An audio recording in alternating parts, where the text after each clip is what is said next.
If you've got an F-150, you're gonna wanna see this. Check out the size of this new screen. Whew! This thing is massive. So today we're gonna be installing, this is the Eonon FDMX6S. I'll put the name up on the screen. It's got a 12.1 inch screen, Android Auto, and CarPlay. And for my dad, we've been using this Eonon screen here as his CarPlay, but what we wanted is to clean this up a little bit more modern, and make it much simpler for him to use. So we're gonna pop this guy out.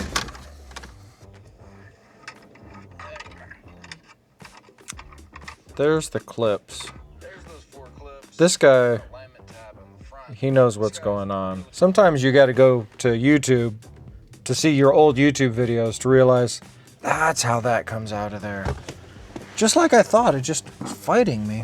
So we gotta get under here, just to hold it up a little. There they are.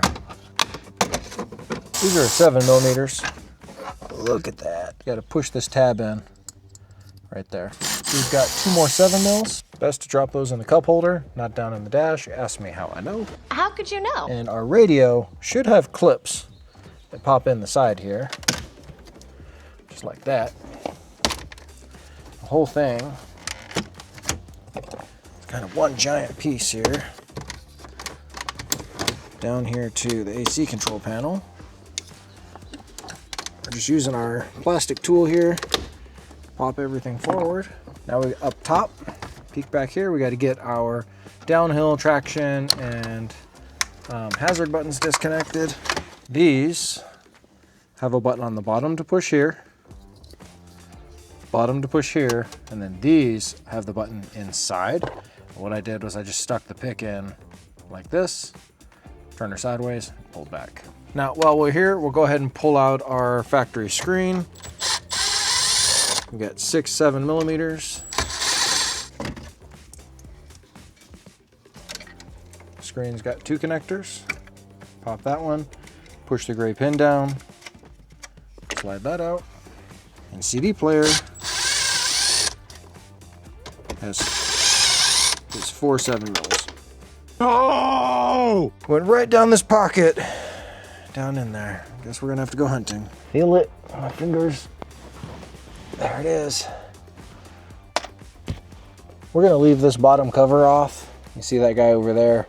Until we get everything put back together. No, just maybe we'll have more room. This is gonna have our GPS antenna, our cellular, or XM, all this different jazz on here. Push down the little tab, pull back. Same on each one of these. This has got the tab in the middle, tab in the middle. So in our kit, we're gonna have our user manual, which is actually very helpful. As you start going through here, you'll notice that it shows 2 different wiring diagrams. One of them is for B&O and one of them is for the regular radio, which is what we have. And then in our harnesses, there's a B&O harness and a newer trucks. This is 19 to 21, whereas we have a 15 to 20. So I'm gonna go ahead and just take this one out of the mix for now, because we're not using that. And it helps to simplify things quite a bit. When you start to break down the harness, you can see just how many options you have here as far as adding subwoofer outputs, camera outputs, all sorts of different things if you wanted to add an extra camera. And then you've got these factory DIN connectors here to plug into your factory harness. That's gonna be super helpful. Even over here, we've got our B&O. If you had an older B&O system, which we don't, we're gonna be using this plug to connect to our mini USB, our antenna, our auxiliary USBs if so desired. This one says OEM mini USB. I think we have 2 of those for different applications. Microphone, GPS, and our 2 4G antennas. The 4G antennas are important because you can set this radio up with your SIM card, and the radio itself can have its own phone number, it can do everything that you'd want it to without having to connect it to your phone. In this case, Pops doesn't need this, so we're gonna be just using the CarPlay and Android Auto connections. We do have to do a bit of disassembly on our old stack here to get our AC unit out. We're not going to need the buttons, but we are going to need the control panel behind there. In the kit comes with both automatic and manual AC dash panels. These are T10s, and I'd suggest taking them out by hand. That gives us access to the back side of the circuit board, and we need to take and transfer these guys over to this one. So we've got the same thing. We've got a bunch of T10s, but we're going to keep these ones separate from our mounting hardware because they're shorter. I'm going to go ahead and get our AC control panel attached before we pull those off. That's going to go down here with some of the coarse supplied screws. Need a screwdriver with more grip. You could disconnect your two ribbon cables here if you're really concerned.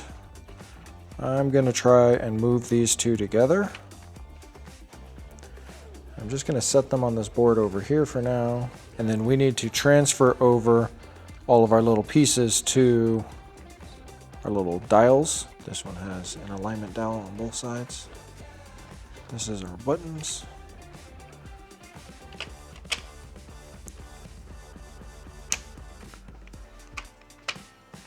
Nice squozy fit.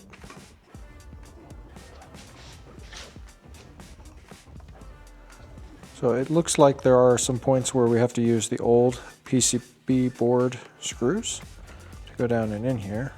So on our bottom circuit board, we've got 1, 2, 3, 4, 5, 6 of the original screws from your head unit. And you're going to save 2 of them to go in here when we put the cover on. Up on this top circuit board, we have 4 of the fine thread screws. And then we're going to be mounting this guy with a combination of screws. Now what I just noticed putting this on here is the ribbon cables are kind of in the way a little bit. I can feel them pushing back here. So we just want to be gentle to not kink them and try to get them to bend just a little bit. I'm going to start with the 2 screws in the middle here. That's these guys going into these metal standoffs, so they're going to be fine thread screws.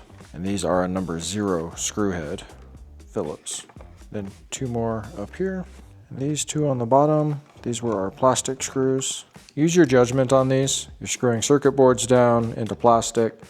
Doesn't have to be that tight. Now we need to transfer over all our little plastic clips. So we're just going to get behind them with our pick and pop them out. At least it landed close to us. With our lower panel and everything swapped over, all of our plastic clips, the hardest part of this job, we have to get these switches out and installed over here. It is not that hard. So we're gonna go ahead and push these guys through, give it a little pop, and then we're gonna do the same thing over here. Pop out the old one. I'm gonna flip this over so I'm not doing it upside down so that I get the little triangle facing the right direction.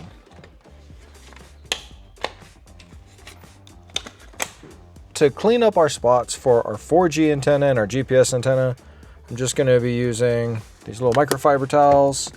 These are my Fantastic Clean towels and some isopropyl alcohol. And I'm going to put my 4G right here in the middle on both sides, and then the actual middle back here with what I think might be a factory GPS antenna. I'm going to put the new GPS antenna right above it. Seems like a perfect spot right there. Again.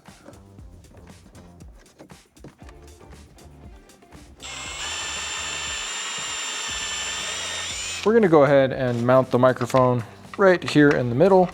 Oftentimes, my dad's in the car, my mom's in the car, and she wants to talk too. So putting the microphone in between them, probably going to be helpful. The only problem we run into with this method is we have to have this up here on the dash while we're running all of our wires for now. We are going to run one of the USBs into the glove box, so if somebody wants to throw a USB stick in there for music or something in the future, that'll be over here. We will still have access to our factory USBs down over there as well. There's just a nice little spot right here in the corner that you can stuff this guy through. This guy here is our factory USB. It's got this fancy little plug. Plug that in. This big thick cable is our radio antenna. This one was our XM antenna. We're not going to be using that one. This big one goes in here.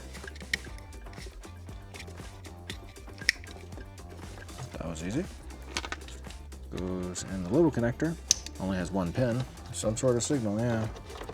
So this one goes into the next larger one. They can only go on one side.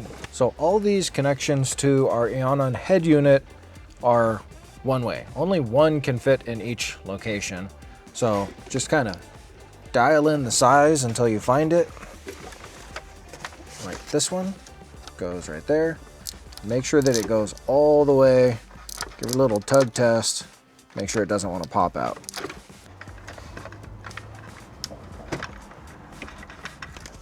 Again, slide them all the way in. These are all labeled 4G, GPS, 4G, and then something Wi-Fi, Bluetooth. All right, we're running out of connectors. The last one to the head unit is going to be our antenna. This one is built-in Wi-Fi antenna. Good catch, good catch. Slow and steady, bring her back.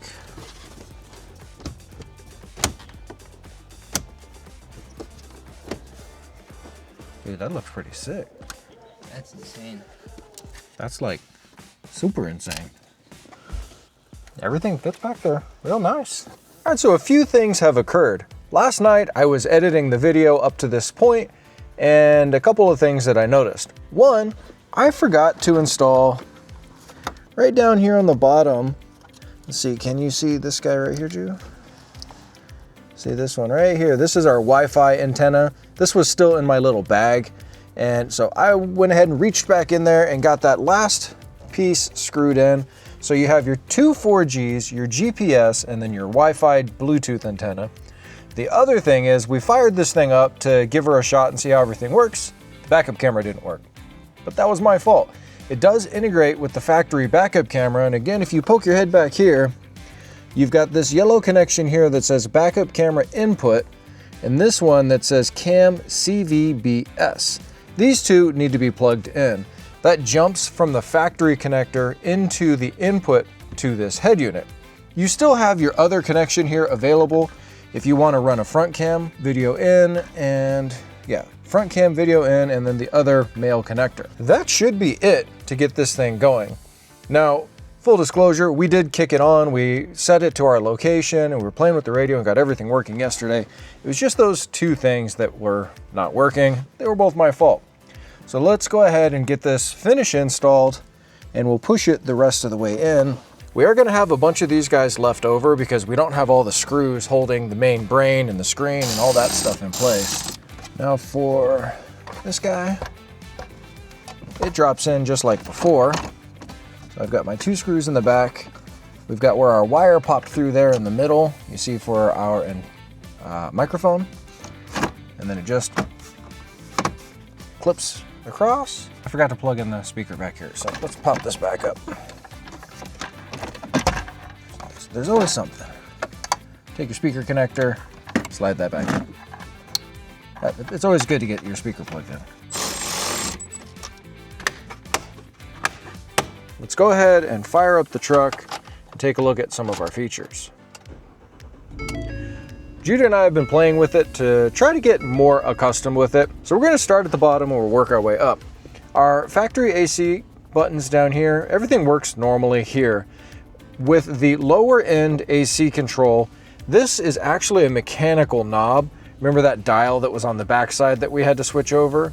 So up here, when we go into AC, it can't change our flow because you're not turning the knob.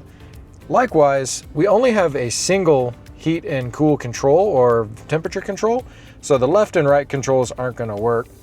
When you go into the rest of the things, like your heated seats, these work normal. Changing your air distribution, max AC, auto, defrost, all of those buttons work. So depending on which AC controller you have, you're going to have to play with that to see exactly what transfers over. Now, to touch on our main features, you got navigation, which is only going to work if you have Wi-Fi or if you have the SIM card controlled or installed. Radio is exactly what it would seem, and it gives you all the different options to scroll down here. And then our factory steering wheel control buttons These all work just naturally. We didn't have to do any programming. Our controls at the top, you get all sorts of different things. The really cool one is your EQ control. You're gonna have more EQ than you've ever wished you could see. So if you wanna really play with this, you can get this going exactly the way you want it. I'm gonna leave this for my dad so he can set it how he wants. Plus, if you add a subwoofer, you have bass for your normal speakers, your subwoofer controls, frequency controls, everything right at your fingertips. The coolest part of this, and the part that my dad's gonna like the most, is car audio, which is CarPlay. He can just click over, he'll have everything that he needs right there at his fingertips. He loves to use Waze, and then he can just hit the road running nice and easy. Your file manager is where you can go through and you can download things like cool logo screens and get everything set up just the way you want it. You've got so much customization here, it's gonna take a while to get used to. For us, I'm gonna get my dad set up on CarPlay, show him how to use the sound, and he's gonna be ready to go. We got our backup camera with our factory lines. So you can see the main lines plus our turn lines. I know, the parking brake is on. And what's really cool is when you go into your apps, when you're just driving, you can have the rear view camera on as well, where you couldn't turn that on before. I know the parking brake is on. So that's a pretty neat feature, so that when my dad's towing, he can just hit the camera, see back there, and see what's going on. With all these other apps, you can play with it to your heart's content. Torque is probably one of the coolest ones. If you get the OBD dongle, then you can check for fault codes and scan and do all those things. Super simple. Go into System, check all your other information like setting up your Wi-Fi or setting up specific user controls. Well, that was certainly one of the easiest radio installs that Judah and I have taken on recently. Had it not been for me forgetting to put the little Wi-Fi antenna on the back and connecting the two camera wires, it would have been nearly flawless. This tiny little screen, while it did its job, is not going to do near as much cool stuff as this giant 12.1 inch screen that we have now. If you're looking to pick one of these radios up, take a look at the links down below. I've got links to pick them up in all sorts of different locations. They are affiliate links, some of them aren't, and there is a discount code for you. It's going to update with time depending on what's going on with the sales. Thanks so much for watching. If you have any questions, drop them down in the comments and let us know what are you going to do to your truck next. Thank you to all the people that have subscribed and joined the channel. Maybe you should too. We'll see you guys in the next one.